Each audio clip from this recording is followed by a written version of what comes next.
हमारे बच्चे पब्लिशर बन चुके हैं कि आसानी के लिए पासिंग मार्क्स 33 कर दिए गए। पूरे मुल्क में तमाम स्टूडेंट्स के लिए एक ही तरह का एग्जाम होता है।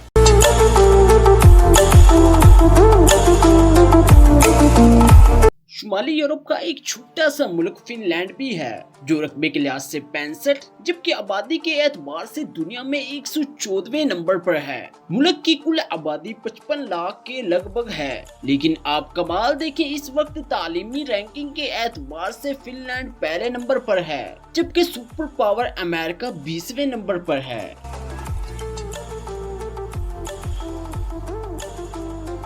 फिनलैंड का कोई भी स्कूल ज्यादा से ज्यादा 195 बच्चों पर मुश्तमिल होता है जबकि 19 बच्चों पर एक टीचर होता है। दुनिया में सबसे लंबी ब्रेक भी फिनलैंड में ही होती है। बच्चे अपने स्कूल टाइम का 75 मिनट ब्रेक में गुजारते हैं। दूसरे नंबर पर 57 मिनट की ब्रेक न्यूयॉर्क के स्कूलों में होती है, जबकि हमारे कंट्री में अगर पेरेंट्स को पता चल जाए कि कोई स्कूल बच्चों को पढ़ाने की बजाय इतनी लंबी ब्रेक देता है तो वो अगले दिन ही बच्चे स्कूल से निकलवा लें।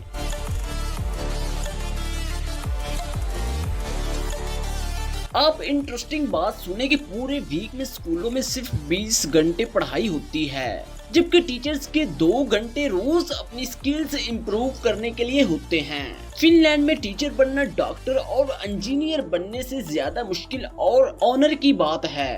पूरे मुल्क की यूनिवर्सिटीज के टॉप 10 मास्टर्स किए हुए स्टूडेंट्स को एक स्पेशल एग्जाम के बाद स्कूलों में एज अ टीचर रखा जाता है।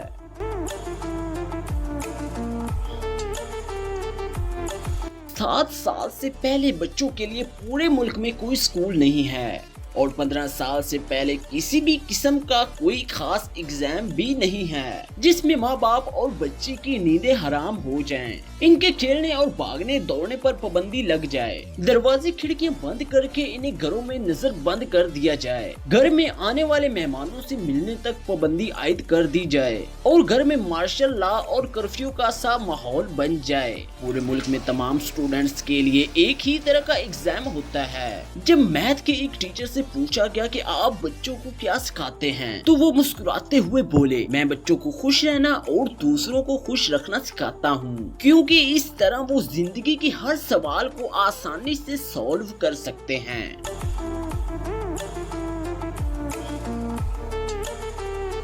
आप जापान की एक मिसाल ले लें। तीसरी क्लास तक बच्चों को एक ही सब्जेक्ट सिखाया जाता है और वो इखलाकियात और अदब है। हजरत अली रज़ी अल्लाह अन्हु ने फरमाया, जिसमें अदब नहीं इसमें दीन नहीं। मुझे नहीं मालूम कि जापान वाले हजरत अली रज़ी अल्लाह अन्हु को कैसे जानते हैं और हमें अभी तक इनकी ये बात मालूम क्यों ना हो सकी। फिलहाल इस पर अमल की जिम्मेदारी भी जापान वालों ने ली हुई है। आप यकीन करें कि जापान में मौशरती उलूम पढ़ाई नहीं जाती है क्योंकि ये सिखाने की चीज है और वो अपनी नस्लों को बहुत अच्छे तरीके के साथ मुआशरत सिखा रहे हैं। जापान के स्कूलों में सफाई बच्चे और टीचर्स खुद ही करते हैं। सुबह 8 बजे स्कूल आने के बाद से 10 बजे तक पूरा स्कूल बच्चों और टीचर्स समेत सफाई में बिजी रहता है।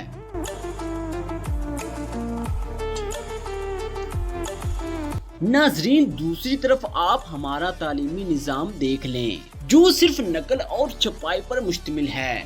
हमारे बच्चे पब्लिशर बन चुके हैं। आप तमाशा देखें, जो किताब में लिखा होता है टीचर्स इसको बोर्ड पर कॉपी करते हैं और बच्चे दोबारा इसी को कॉपी पर छाप देते हैं और टीचर्स इसी नकलशुदा और छपे हुए मवाद को इम्तिहान में दे देते हैं। खुद ही इम्पोर्टेंट क्वेश्चंस पर निशान लगवाते हैं और खुद ही पेपर बनाते हैं और खुद ही इसको चेक करके खुद नंबर भी दे देते हैं। बच्चे के पास या फेल होने का फैसला भी खुद ही कर देते हैं और माँ बाप इस रिजल्ट पर तालियां बजा बजा कर बच्चे के इंटेलिजेंट और काबिल होने के गुण गाते रहते हैं। जिनके बच्चे नाकाम हो जाएं वो इस रिजल्ट पर अफसोस करते रहते हैं और अपने बच्चे को स्टूपिड और अनइंटेलिजेंट का ताना देते रहते हैं।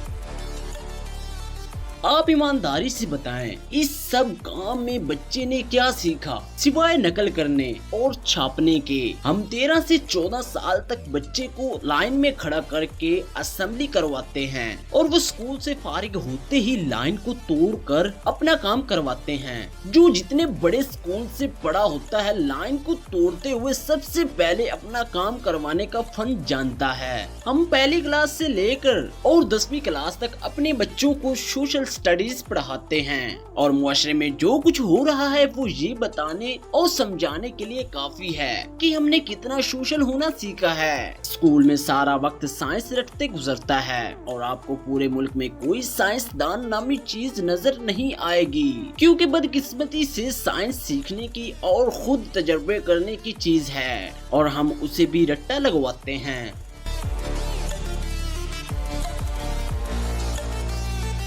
आप हैरान होंगे, मैट्रिक क्लास का पहला इम्तिहान 1858 में हुआ और बरतानवी हुकूमत ने ये तय किया कि बरसगीर के लोग हमारी अकल से आधे होते हैं, इसलिए हमारे पास पासिंग मार्क्स 65 हैं, तो बरसगीर वालों के लिए 32.5 होने चाहिए। 2 साल बाद 1860 में टीचर्स की आसानी के लिए पासिंग मार्क्स 33 कर दिए गए और हम 2021 में भी इन्हीं 33 नंबरों से अपने बच्चे की जहानत को तलाश करने में मशरूफ हैं।